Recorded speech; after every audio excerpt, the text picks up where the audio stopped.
सतगुरु की साजी निवाजी प्यारी सात संगत जी, प्यार और सत्कार से कहना धन निरंकार जी।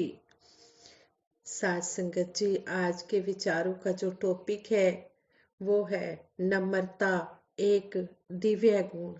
आप सबके आशीर्वाद से दासी ये विचार रखने जा रही है। आप जी ये विचार प्रवान करें। अगर कोई गलती हो जाए तो क्षमा करें। संपूर्ण हरदेव बानी में सतगुरु बाबा हरदेव सिंह जी महाराज फरमाते हैं, गुरु वाले जो होते हैं वो मधुर वचन ही कहते हैं। मन का मिथ्या मान मिटाकर नम्र भाव में रहते हैं। जिनके मन में गुरु की शिक्षा बस जाती है, ये ब्रह्म का ज्ञान बस जाता है, वही मधुर वचन बोलते हैं। उन्हीं की वाणी में मिठास होती है और वो अपने मन का झूठा अभिमान मिटाकर नम्रता के भाव में ही हमेशा रहते हैं। ऐसे ही ये विचार है। कहते हैं प्रभु परमात्मा निर्गुण होते हुए भी सारे गुणों की खान है। प्रभु से एकाकार होने पर ही मानव में दिव्य गुण प्रकट होते हैं। यानी कि जब ये ब्रह्म ज्ञान जीव को मिल जाता है, तभी ये नम्रता के गुण मन में प्रवेश करते हैं। यूं तो प्रभु भगत के जीवन में सभी गुण विद्यमान होते हैं, फिर भी एक गुण अति विशेष है, वह है नम्रता। कहे हरदेव नम्रता ही प्रभु भगत का गहना है। शोभा वह पाता है जग में जिसने भी ये पहना है। संपूर्ण हरदेव बानी के शब्द नंबर 149 में सतगुरु बाबा हरदेव सिंह जी महाराज ने कितना सुंदर स्पष्ट समझाया है कि नम्रता जो है वो प्रभु भगत का आभूषण है, गहना है। जिसने ये गहना पहन लिया है उसकी शोभा ही शोभा हर जगह होती है, संसार में भी और सत्संग में भी। सभी जगह वह शोभा ही पाता है। उसकी सभी कदर करते हैं, सभी उसको इज्जत मान देते हैं। आखिर क्यों यह गुण इतना विशेष है? क्योंकि इसी गुण को भगत सबसे पहले जीवन में धारण करता है और नम्रता के कारण ही बाकी गुण जीवन में आते हैं। तभी तो कहा है, मिठा मिठत नीवी नानका गुण चंगियाइयां तत्।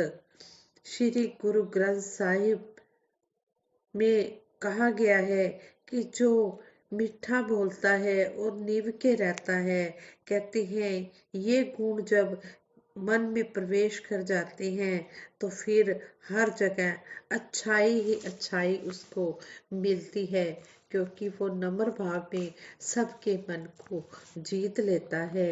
संत निरंकारी मिशन में जब भी महापुरुष एक दूसरे से मिलते हैं तो झुककर चरण स्पर्श कर अभिवादन करके आशीर्वाद लेते हैं। चाहे कोई बड़ा हो या छोटा, अमीर हो या गरीब, अनपढ़ हो या विद्वान, सभी सहज ही एक दूसरे के चरणों में नतमस्तक हो जाते हैं। ध्यान से देखें तो मिशन में ज्ञान लेने के बाद ऐसा कोई प्रण या बंधन नहीं है कि ऐसा करना ही है। 5 प्रणों में भी इसका उल्लेख नहीं है। फिर भगत ऐसा क्यों करते हैं? क्या यह जरूरी है? इस पर संत महात्माओं ने बहुत सुंदर ढंग से समझाया है कि वास्तव में यह कोई रीति रिवाज नहीं है, बल्कि यह ब्रह्म प्राप्त करने के बाद, इस निरंकार की जानकारी हो जाने के बाद प्रभु प्रेमी भक्तों की आदि काल से ही सहज वृत्ति रही है, सहज स्वभाव रहा है। हम पुरानी कथाओं में भी ऋषि मुनियों देवताओं के मिलने पर एक दूसरे को प्रणाम करते हुए देखते हैं। निश्चय ही उस समय भी यह प्रणाम, यह नमस्कार एक दूसरे के चरण स्पर्श तक पहुंचता था। जब जिज्ञासु को ईश्वर का ज्ञान मिलता है तब उसका अहंकार दूर हो जाता है, उसके मन में नम्रता का भाव आ जाता है। हर घट में निरंकार का नूर देखकर सहज ही चरणों में झुक जाता है। इनकी नमस्कार शरीर को नहीं बल्कि ज्ञान को है। इनके मस्तक के साथ इनका मन भी सामने वाले महात्मा के घट में ज्ञान रूपी जगी हुई ज्योत के आगे सहज ही झुक जाता है। किसी शायर ने लिखा है, मैं तो पुजारी हूँ रोशनी का, समझती है दुनिया दिया पूज दिया पूजता हूँ। मैं तो पुजारी हूँ रोशनी का, समझती है दुनिया दिया पूजता हूँ। धर्म ग्रंथों में भी दर्ज है, जो दिसे गुर सिखड़ा तिस निव निव लागो पाए जियो। कहते हैं जब कोई गुरसिख सामने नजर आ जाता है तो फिर नम्र होकर झुक झुक कर उसके पाँव में नमस्कार होती है। जरा सोचिए, एक बुजुर्ग पिता जिसका इकलौता बच्चा ऑपरेशन थिएटर पर हो तो वह अपने से आधी उम्र के डॉक्टर के पैर पकड़ लेता है कि मेरे बेटे को बचा लो। एक बुजुर्ग वर्कर कोई गलती होने पर 20-21 साल के ऑफिसर के आगे माफी मांग लेता है ताकि जॉब ना चली जाए। संसार में स्वार्थ और दुनियावी प्राप्तियों के लिए तो इंसान एकदम झुक जाता है। फिर जिस दरबार में परमात्मा का ज्ञान मिलता है, जहाँ जन्मों जन्मों से भटकी आत्मा को मंजिल मिलती है, जहाँ से प्रभु भक्ति और जीवन में आनंद मिलता है, वहाँ झुकने में कैसी शर्म। फल लगने पर तो पेड़ की टहनियां भी झुक जाती हैं, लेकिन हंकारी मानव सूखे पेड़ की तरह अकड़ा ही रहता है। वह अंत में टूट जाता है पर झुकता नहीं और ना ही ब्रह्म ज्ञान रूपी दात को प्राप्त कर पाता है। पवित्र रामचरितमानस में तुलसीदास जी लिखते हैं, ते सिर कटु तुम बर समतुला, जे न नमत हरे गुण हरि गुर पद मूला। जो शीश गुरु के चरणों में नहीं झुकता वह कड़वी लौकी के फल के समान है। संतों ने तो यहाँ तक लिख दिया कि जो सिर संतों के चरणों में नहीं झुकता उसकी कीमत चूल्हे में जलने वाली लकड़ी जितनी ही है। जहाँ सतगुरु के चरणों में सिर झुकाकर जिज्ञासु भगत ब्रह्म ज्ञान रूपी दात प्राप्त कर लेता है, वही ज्ञान प्राप्ति के बाद भी गुरसिख कदम कदम पर नम्रता को जीवन में धारण करता है। शहनशाह जी पावन अवतार बाणी में फरमाते हैं, सदा निम्रता दे विच रहना ए मुर्शद दा कहना है, सदा नेओ के चलना जगते ए गुरमुख दा गहना है। नम्रता की ऊंचाई का कोई माप नहीं। नम्रता ब्रह्म ज्ञानी संत का सबसे बड़ा गहना है। इसी गुण के कारण वह सतगुरु और सतगुरु के प्यारे गुरसिखों को रिझाकर सतगुरु का प्यार और अनन्य भक्ति को प्राप्त करता है। इसी शब्द के आगे लिखा है, कहे अवतार निम्रता दे नाल बंदा रब नू पांदा है। जब निम्र भाव में जब सतगुरु के चरणों में आकर जीव झुक जाता है तो फिर वो परम पिता परमात्मा को पा लेता है। जिस तरह हमें एग्जाम्पल देकर समझाया जाता है कि जब किसी को प्यास लगी होती है वो नल के पास जाकर जब नीचे झुकता है तभी उसको पानी मिलता है। अगर वो नल के पास जाकर अकड़ कर खड़ा हो जाए, नीचे झुके ही नहीं, नल के नजदीक जाए ही नहीं, नल की टैप के पास जाए ही नहीं, तो उसे पानी प्राप्त नहीं हो सकता। इसी तरह कहते हैं कि जब तक जिज्ञासु जीव सतगुरु के चरणों में जाकर नतमस्तक नहीं होता, झुकता नहीं, नम्र भाव में नहीं आता, तब तक वह इस परम पिता परमात्मा को नहीं पा सकता है। कहते हैं कि नम्र भाव में आकर ही इंसान इस परम पिता परमात्मा को पा सकता है। सतगुरु निरंकार प्रभु का सगुण रूप है। निरंकार के अनंत गुण सतगुरु के घट में विद्यमान हैं और प्रकट भी होते हैं। सर्वशक्तिमान होते हुए भी सतगुरु अपनी अलौकिक दिव्य शक्तियों और गुणों का दिखावा नहीं करते। करें भी क्यों और किसके आगे?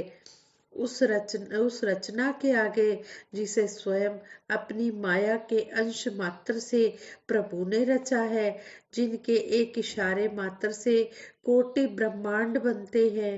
तेरा एक इशारा पाके बन गए आलम सारे ने।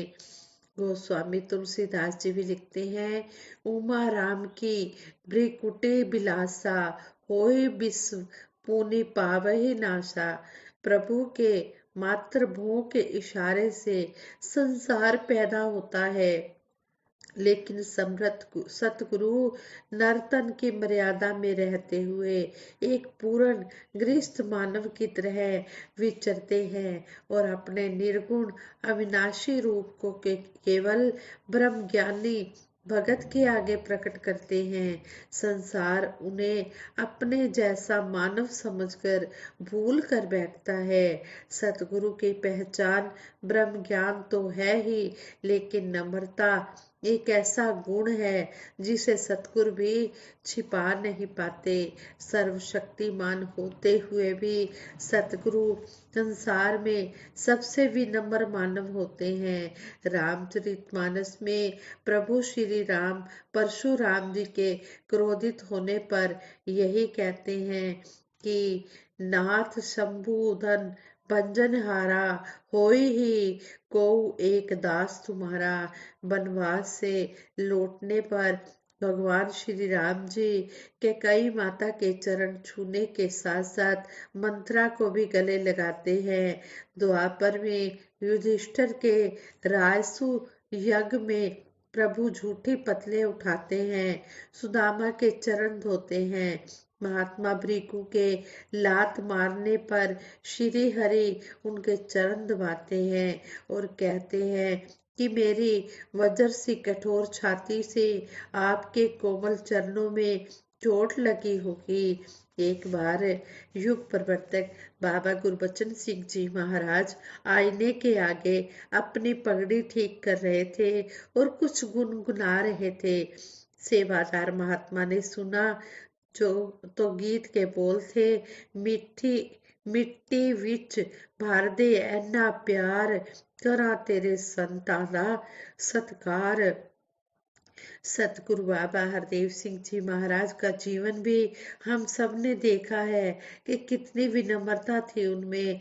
जो भी एक बार बाबा जी से मिला बस उन्हीं का होकर रह गया। उन्होंने हमेशा खुद को दास कहकर संबोधित किया। और पूज्य माता सुविंदर जी के जीवन की वह घटना भी याद आती है, जब एक बार हॉस्पिटल में बहुत से श्रद्धालु माता सुविंदर जी के चरण स्पर्श कर रहे थे, तो डॉक्टर के पूछे जाने पर कि आप कौन हैं, तो पूज्य माता सुविंदर जी ने यही कहा, मैं निरंकारी बाबा जी की गुरसिख हूँ, शिष्या हूँ। सच में सतगुरु हर रूप में कितने विनम्र रहे। आज वक्त के सतगुरु, वक्त के रहबर सतगुरु माता सुदीक्षा जी महाराज की झलक मात्र से जहाँ प्रेम, करुणा, दया, विशालता, सहता जैसे दिव्य गुण प्रकट होते हैं, वहीं इनकी विनम्रता और मीठी वाणी इनकी दिव्यता को प्रकट कर जाती है। सतगुरु खुद को लाख छुपाए फिर भी नहीं छुपते। आज संगत जी, इसी तरह सतगुरु बाबा हरदेव सिंह जी महाराज ने हमें संपूर्ण हरदेव वाणी में समझाया है नम्रता के ऊपर ही। कि जो नम्र भाव में रहते हैं, गुरु वाले जो होते हैं, वो गुरु के ही हो जाते हैं। कहे हर देव गुरु सहारे, जीवन सकल बिताते हैं। जब नम्रता का यह गुण गुरसिक के मन में पूरी तरह से प्रवेश कर जाता है, फिर वो अंदर बाहर से एक हो जाता है और हर एक रूह के आगे नतमस्तक होता है। तो कहते हैं कि जो ऐसे गुरु वाले होते हैं, वो हमेशा गुरु के ही हो जाते हैं। फिर वो गुरु के सहारे ही अपना सारा जीवन बिताते हैं। फिर ऐसे भक्तों को किसी चीज की कोई कमी नहीं आती है। फिर सतगुरु अपने आप ही अपने ऐसे भगत की रक्षा करता है, जो सतगुरु के चरणों में नम्र भाव में आकर झुक जाता है। जिस तरह कहते हैं कि जो पेड़ झुकते हैं, वो कौन से पेड़ झुकते हैं? जो फलों से भरे होते हैं। जो फलों से भरे नहीं होते, वो हमेशा अकड़े रहते हैं। इसी तरह कहते हैं कि जो अभिमानी होता है, अभिमानी को कुछ भी प्राप्त होने वाला नहीं है। जो नम्र भाव में रहता है, वो सब कुछ पा जाता है। इसलिए हम भी इस गुण को अपने जीवन में अपनाएं, सतगुरु की शिक्षा को अपने जीवन में अपनाएं और सतगुरु के मुस्कानों के हम हकदार बने और इसी तरह हम आशीर्वाद लेते रहे। दासी सबके सुखों की कामना करते हुए सतगुरु माता जी से पहले यह अरदास करेंगे कि सच्चे पातशाह सभी को हर प्रकार के सुख देते हुए अपने चरणों से जोड़ के रखना, सभी को परिवार से ही जोड़ के रखना। और फिर दासी अब सभी के लिए सिमरन करवाएगी, सभी ने मिलकर सिमरन में साथ देना है।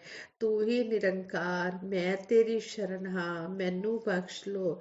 तू ही निरंकार मैं तेरी शरण हाँ, मैनू बख्श लो। तू ही निरंकार मैं तेरी शरण हाँ, मैनू बख्श लो। बोलिए सतगुरु माता सुदीक्षा सविंदर हरदेव जी महाराज की जय। निरंकारी राजमाता गुरबचन अवतार की जय। सात संगत जी बड़े प्रेम से कहना धन निरंकार जी।